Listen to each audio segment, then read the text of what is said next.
सभी को राम राम। अभी हम देखने वाले हैं बनास नदी के बारे में। इससे पहले वाले क्लास में देखा था चंबल नदी।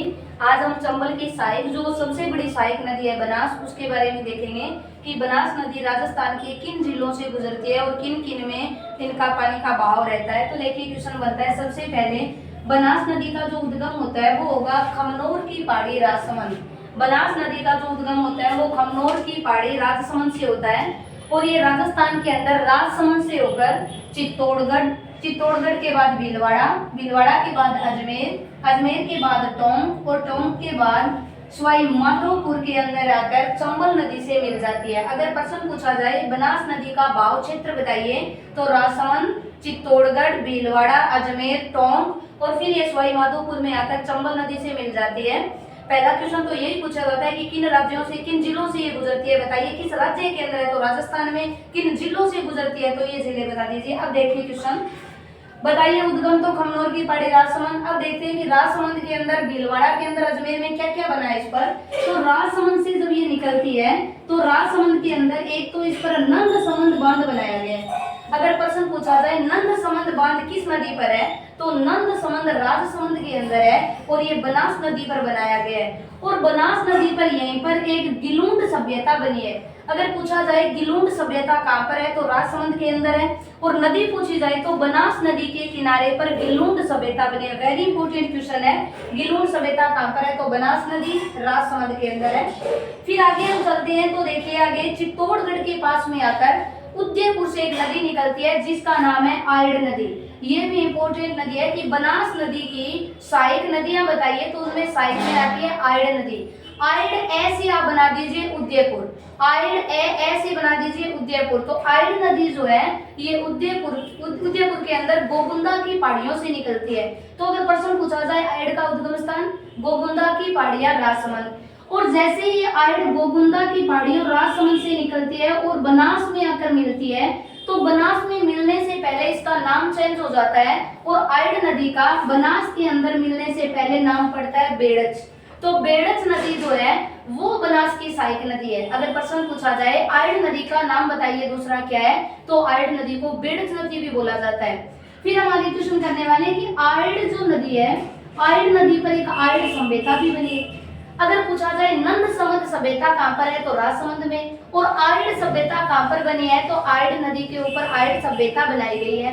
आयड़ सभ्यता, आहड़ जो सभ्यता है वो आयड़ नदी पर उदयपुर के अंदर है। अगर पूछ लिया जाए आहड़ सभ्यता कहाँ पर है उदयपुर, किस नदी के किनारे है आयड़ नदी के किनारे। फिर आगे हम चलते हैं चित्तौड़गढ़, और चित्तौड़गढ़ के बाद ये चली जाती है भीलवाड़ा। और जैसे ये नदी भीलवाड़ा के अंदर जाती है तो भीलवाड़ा के अंदर जाने के बाद इसमें बनास नदी के अंदर एक नदी आती है जिसका नाम है कोठारी नदी। कोठारी नदी भीलवाड़ा के पास आकर यहाँ पर बनास नदी के साथ मिलती है। अगर प्रश्न पूछा जाए कोठारी नदी का उद्गम स्थल बताइए तो राजसमंद से निकलती है। कोठारी नदी भी राजसमंद से निकलती है लेकिन ये बनास में जब मिलती है तब ये भीलवाड़ा में आकर मिलती है। अगर प्रश्न पूछा जाए जो मेजा बांध बना हुआ है वो किस नदी पर है तो मेजा बांध कोठारी नदी पर है। कोठारी नदी पर मेजा बांध बनाया गया भीलवाड़ा के अंदर। अगर प्रश्न पूछ लिया जाए कि बताइए बनास की सहायक तो पहली आयड़ का दूसरा नाम क्या पड़ गया बेड़च। फिर हमने आगे देखा कोठारी नदी राजसमंद से निकलती है, भीलवाड़ा के अंदर आती है और भीलवाड़ा के अंदर जब ये आती है तो इस पर एक सभ्यता भी बनती है जिस सभ्यता का नाम है बागोर सभ्यता। वेरी इंपोर्टेंट सभ्यता। अभी तक की सभ्यताओं, पहली गिलूंड सभ्यता, दूसरी आयड़ सभ्यता और तीसरी आ गई बागोर सभ्यता। बागोर सभ्यता भीलवाड़ा के अंदर है और कोठारी नदी पर बनी है। मेज बांध भी कोठारी नदी पर भीलवाड़ा में बना हुआ है। फिर हम देखने वाले हैं कि ये बिगोद भीलवाड़ा के अंदर आकर बनास नदी से मिलती है, बिगोद भीलवाड़ा से।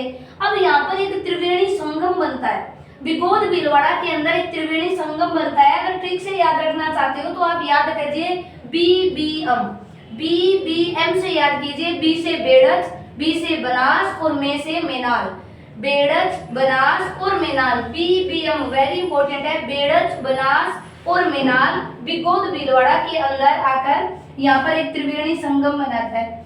भीलवाड़ा के बाद में ये अजमेर जाती है, अजमेर के बाद टोंक में फिर आपसे क्वेश्चन पूछ लिया जाता है, बताइए बिशुलपुर जो बांध बनाया गया वो किस नदी पर है तो बिशुलपुर बांध बनास नदी पर बना और टोंक के अंदर बना है। बिशुलपुर बांध बनास नदी और टोंक के अंदर बना हुआ है। फिर अगर प्रश्न पूछा जाए ये बिशनपुर बांध है, ये पानी की आपूर्ति किस जिलों में करता है, तो ये करता है जयपुर के इलाकों में। जयपुर, दौसा, अजमेर ये वाले इलाके हैं, इनमें बिशनपुर मेन जयपुर का इलाका रहता है। बिशनपुर बांध जो टोंक के अंदर बना था।